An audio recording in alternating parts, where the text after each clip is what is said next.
Good morning, 12th standard. Today we will discuss about the leftover back exercise question of solution chapter from NCERT book. We have already discussed till question number 27 in our previous one lecture. So the question number 28. First of all, beta, all of you just open your NCERT book and the back exercise of chapter number 2, that is solution and question number 28. मैं read कर लेती हूँ और फिर फटाफट हम आपके साथ एक बार इनके solutions डिस्कस करेंगे. ठीक है. So the question is there, calculate the mass percentage of aspirin. The formula is given to you. C9H8O4 in acetonitrile CS3Cn when 6.5 gram of C9H8O4 is dissolved in 450 gram of acetonitrile. ठीक है. तो mass of aspirin हमें दिया हुआ है 6.5 gram, mass of acetonitrile given 450 gram. Total mass निकाल लेंगे बेटा, और हमें मालूम है mass percentage is nothing but mass of the solute upon total mass of solution into 100. तो कितना बन गया 6.5 upon 6.5 plus 450 into 100, that is equals to 1.42. ठीक है. कोई दिक्कत यहाँ पे? जो आपको मास परसेंटेज निकालनी थी और किसकी निकालनी थी, एस्पिरिन की. तो मास परसेंटेज एस्पिरिन के लिए mass of aspirin upon total मास और सोल्यूशन मल्टीप्लाई बाय 100 करेंगे. नेक्स्ट क्वेश्चन आ जाता है nalorphine. Formula is given to you C19H22NO3 similar to morphine is used to combat withdrawal symptoms in narcotic users. Dose of nalorphine generally given जो होती है that is 1.5 milligram. Calculate करना है हमें, जो निकालना है ध्यान से सुनिए. Calculate the mass of 1.5 into 10⁻³ molality aqueous solution required for the above dose. ठीक है.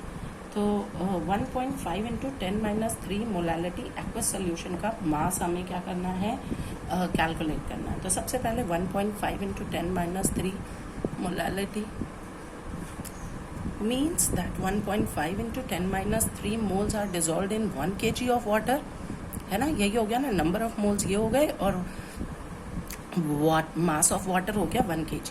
ठीक है. मोलर मास ऑफ नेप्रोलीन हमने कैलकुलेट किया and that comes out 312. Formula आपको दिया ही हुआ था C19H22NO3. अच्छा, molar mass of nalorphine. Weight given mass जो है नेप्रोलीन का that is given to you, that is 1.5 milligram. इसका मतलब अगर मैं ग्राम में कन्वर्ट करती हूँ तो इट कम्स आउट 1.5 इंटू 10⁻³ ग्राम. ठीक है. अब आ जाते हैं कि 1 मास ऑफ कितना mass 1.5 into 10⁻³ mole of nalorphine contains या कंसिस्ट. तो obviously number of mole is equals to क्या हो जाएगा बेटा, given mass upon molar mass. तो इसका मतलब given mass is equals to number of moles into number of moles into molar mass. तो that is equals to 1.5 into 10⁻³ into 312 कर दिया यहाँ पे आपने. ठीक है. और ये कैलकुलेट करके आया हमारा 468 milligram.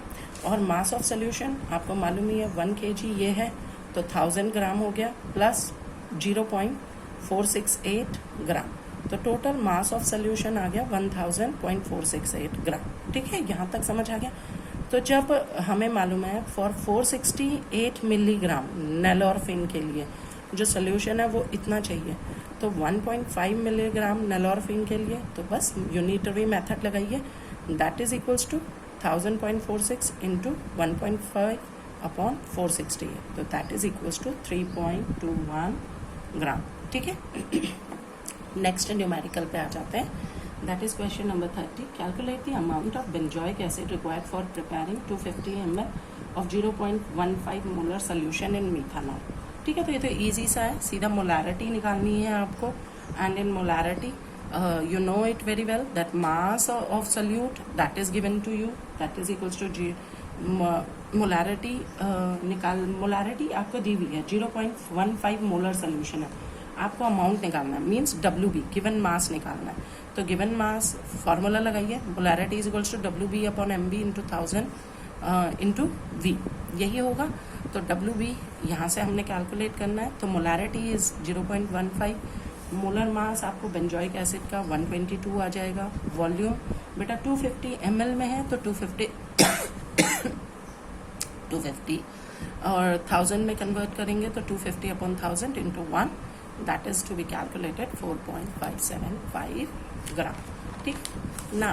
The next number question है आपका 30 के बाद question number 31। It is also very easy one, that this is a theoretical question, 31 number question, that is the depression and freezing point of water observed for the same amount of acetic acid, trichloric acetic acid and trifluoroacetic acid increases in the order। ठीक है, इसी order में depression and freezing point increase करता है। क्यों करता है भाई? सीधी सी बात है कि फ्लोरीन जो है that is the most electronegative element और इसलिए इसका highest electron withdrawing inductive effect होगा और that's why trifluoroacetic acid ionizes in water to the larger extent and so ionization of acetic acid in water is minimum। तो Van 't Hoff factor जो होगा ट्राइफ्लोरोएसिटिक acid के लिए highest होगा और acetic acid के लिए लोएस्ट होगा। तो इसका मतलब डेल्टा TB ट्राइफ्लोरोएसिटिक एसिड का हाईएस्ट होगा और एसिटिक एसिड का लोएस्ट होगा। अब आ जाओ क्वेश्चन नंबर 32 में। कैलकुलेट द, ये क्वेश्चन थोड़ा इंपॉर्टेंट है so please listen it very carefully. Calculate the depression and the freezing point of water when 10 gram of acidic CH3 CH2 CHCl COOH is added to 250 gram of water. Ka की value आपको given है, Kf की value आपको given है। सबसे पहले आप molar mass निकाल लीजिए। Molar mass of CH3 CH2 CHCl COOH is equals to 122.5 आया। डेंसिटी आपको गिवन है, density is given to you that is equals to 0.904 gram per ml। ये क्वेश्चन में गिवन है। ठीक है बेटा। अब बात मास ऑफ सोल्यूशन दैट इज 250 ग्राम दिया हुआ था और 10 ग्राम हमारा क्या है CH3 CH2 CHCl COOH add हो रहा है तो मास ऑफ सोल्यूशन बना 250 plus 10 is equals to 260 gram.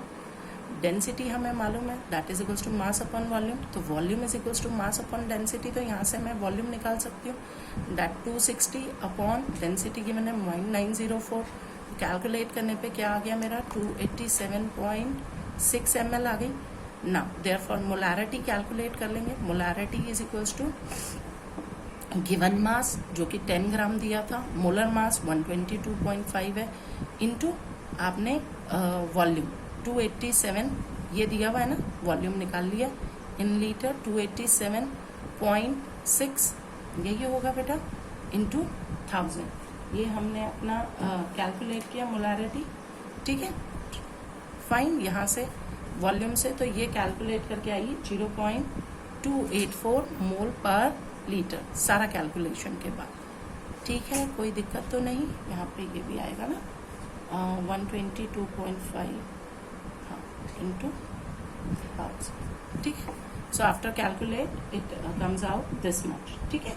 Now अब आता है calculation of van 't Hoff factor, क्योंकि डिप्रेशन निकालना है, डेल्टा TF की वैल्यू निकालनी है। Delta TF is equals to I into KF into M है। तो लेट करते हैं। क्यों? क्योंकि ये जो आपका CH3 CH2 CHCl COOH ये बेटा पूरा पूरा नहीं टूटेगा, ये ऐसे टूटेगा CH3 CH2 CHCl COO negative plus H positive है ना, ये टूट जाएगा COO negative plus H positive में। तो दो आयंस प्रोड्यूस कर रहे हैं। सो लेट करते हैं degree of dissociation of acid alpha है। ठीक है। और क्योंकि ये एक मोनोबेसिक एसिड है, एक ही H पॉजिटिव है इसमें रिलीज होगा।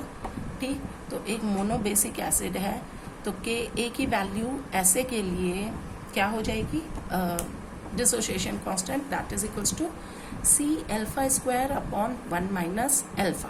ठीक है, ये एक फॉर्मूला है अल्फा के लिए डिसोसिएशन कांस्टेंट के साथ। ठीक, तो Ka is equals to C alpha square upon 1 minus alpha.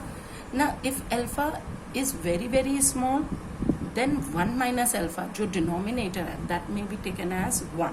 ठीक है, उसको हम क्या ले सकते हैं 1 की वैल्यू ले सकते हैं। Now therefore K A is equals to C alpha square हो जाएगा, क्योंकि डिसोसिएशन जो हो रहा है बेटा इक्विलिब्रियम में जा रहा है, रिवर्सिबल है, ये पूरा पूरा नहीं टूट रहा, वीक एसिड है।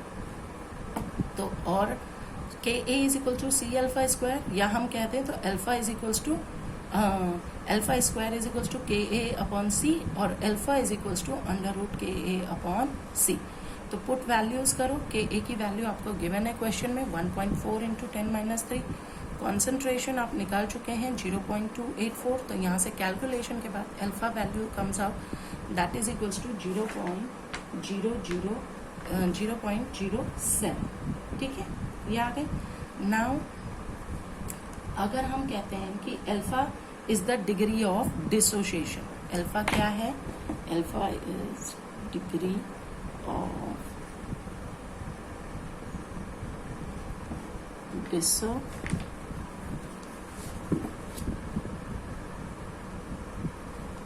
Alpha is the degree of dissociation.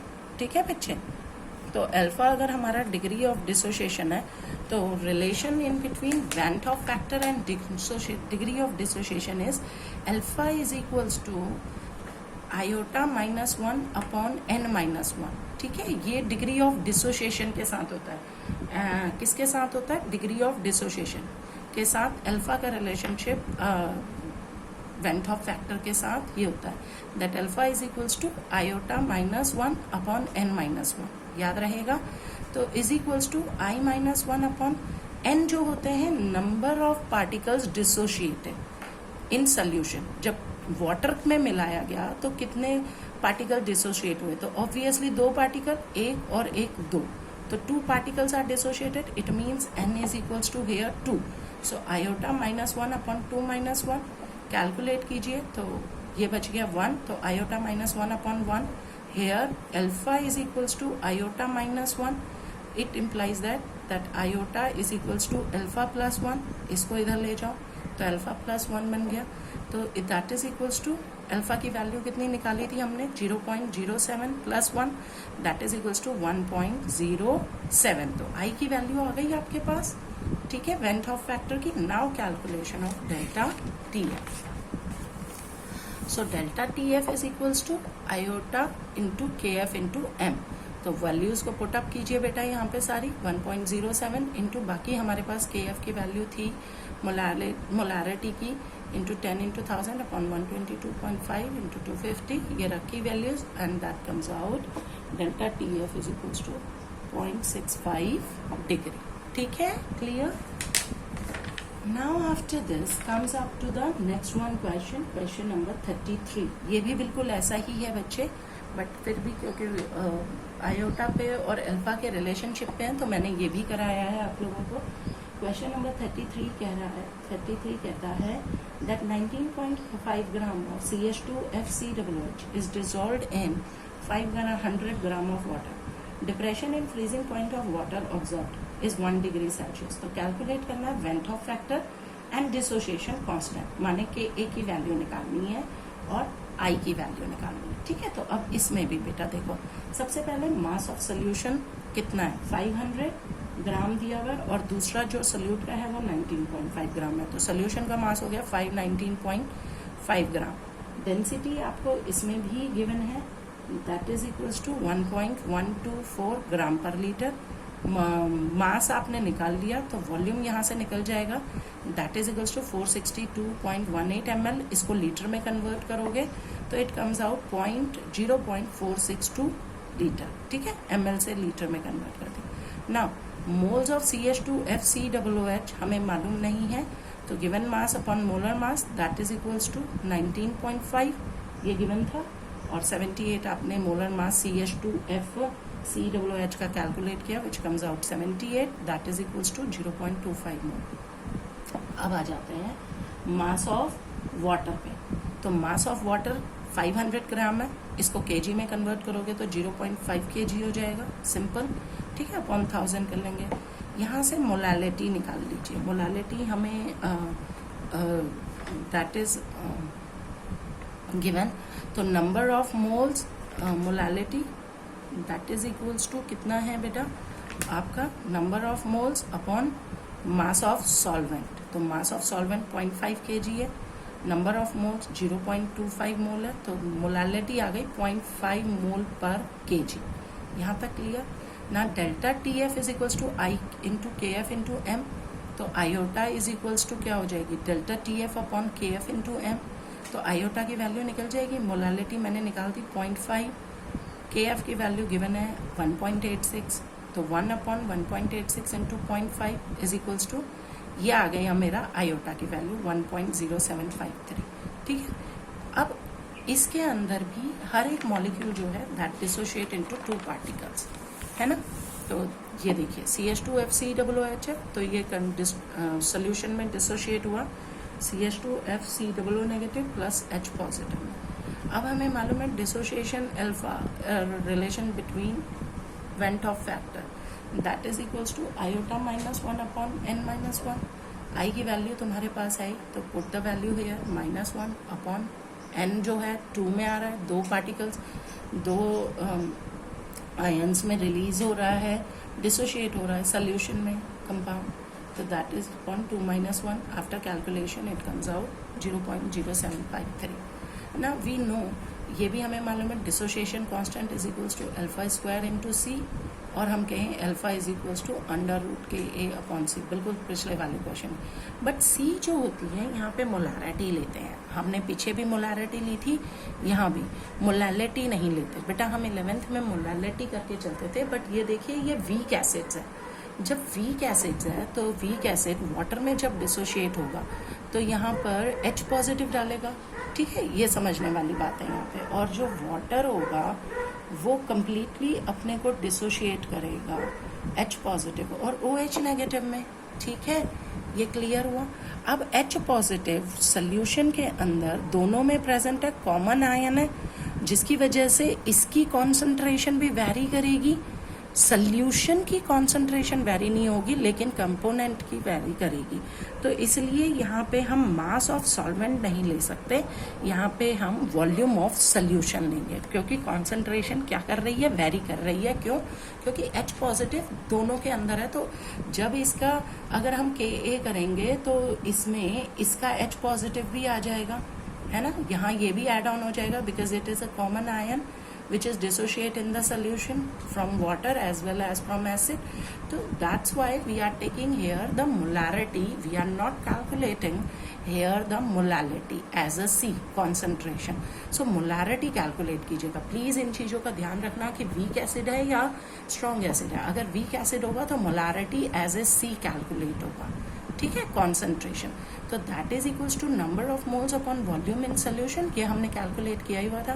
Number of moles थे 0.25, ये यहीं कर दिया था, नंबर ऑफ मोल्स 0.25, और वॉल्यूम जो था वो हमारा ये निकला ही हुआ था 0.462, है ना, तो ये हमने यहाँ पे लिख दिया 0.462, यहाँ से हमने कैलकुलेट कर दी मोलारिटी 0.541, ठीक है। तो Ka की वैल्यू क्या हो गई अब, अल्फा स्क्वायर इंटू सी, तो लिखिए अल्फा हमने निकाला हुआ है 0.0753 का square into 0.541, that comes out this much, ठीक है। अब इसके बाद बाकी क्वेश्चंस बेटा सारे आपके हेनरीज लॉ और राउल्ट्स लॉ पे हैं, तो वो मैं नहीं कर रही। I am moving to the question number directly 40। ये थोड़ा सा ऑस्मोटिक प्रेशर का क्वेश्चन था और इसमें भी डिसोसिएशन है, कंप्लीट डिसोसिएशन, ऐसे इसलिए इसको डिस्कस कर लेती हूँ। 40 नंबर क्वेश्चन ऑस्मोटिक प्रेशर पे है। So determine the amount of calcium chloride, iota की वैल्यू इसमें आपको दी हुई है, dissolved in 2.5 liter of water such that its osmotic pressure is 0.75 atmospheric at 27 degree Celsius. Usually calcium chloride complete dissociation करता है, लेकिन कंप्लीट डिसोसिएशन करेगा तो आयोटा 1 हो जाएगा, लेकिन यहाँ पे आयोटा की वैल्यू ऑलरेडी गिवन है, तो इसलिए आपको वो लगानी पड़ेगी, और pi is equals to I into C into R T कर देंगे। तो बाकी की वैल्यू मुझे मालूम नहीं है, सीधा है बाकी तो pi i into mass of solute upon into R into T upon molar mass of solute, molar mass of solute into volume. तो ये सारी वैल्यूज हैं, पुटअप कीजिए। 0 ऑस्मोटिक प्रेशर भी आपको गिवन है, मास आपको निकालना है सल्यूट का, ठीक है, is equal to 2.47 into 0.082 into 300 upon 111 into 2.5 और ये W2 में निकाल लिया। ठीक है, अब एक लास्ट क्वेश्चन और चलते हैं, ये भी हम करा लेते हैं, लंबा हो गया है but doesn't matter, we are on the last one question. Determine the osmotic pressure of a solution prepared by dissolving 25 mg of K2SO4 in 2 liter of water at 25 degrees Celsius, assuming that it is completely dissociation। ठीक है, तो देखो बेटा K2SO4 complete dissociate कर रहा है तो 2K positive plus sulphate बनेगा, तो आयंस जो प्रोड्यूस हुए 2 इसके हुए हैं और एक ये हुआ है, तो टोटल 3 हो गए। तो आयंस प्रोड्यूस 3 हुए, कंप्लीट डिसोशिएशन है, जब कंप्लीट डिसोशिएशन होता है तो iota is equals to N हो जाता है। ठीक है, आई किसके बराबर हो जाएगा, एन के बराबर हो जाएगा, and that is to be considered as 3। ठीक है बच्चे, तो बस बाकी इसमें भी क्लियर है, इसमें और कोई प्रॉब्लम नहीं थी, मुझे यही बताना था कि for complete dissociation I is equals to N and that is number of particles which is produced या number of ions which is produced during dissociation, that becomes I। तो यहाँ पे ये 3 हो गया, W भी हमें 25 mg दिया है, convert it into grams, 25 into 10 की -3 ग्राम हो गया, वॉल्यूम 2 लीटर है, T2 98 केल्विन है, R की वैल्यू आपको मालूम ही है 0.082 होती है, और मोलर मास आप निकाल लीजिए K2SO4 का कैलकुलेट करके, दैट कम्स आउट 174। तो पाई कैलकुलेट कर लो भाई, pi is equals to simple है, पाई इज इक्वल्स टू क्या बन जाएगा, pi is equals to I into C, C क्या है आपका मोलारिटी, तो pi is equals to W B into R into T, मैंने फॉर्मूला नहीं लिखा हुआ था, अभी लिख देती हूँ, into M B into V, यही बनेगा। अब आप सारी वैल्यूज इसमें पुट अप कीजिए and comes out to be 5.27 into 10 minus 3 atmosphere। ठीक है, so with this we have completed our whole NCERT back exercise questions of solution chapter। Okay, thank you beta।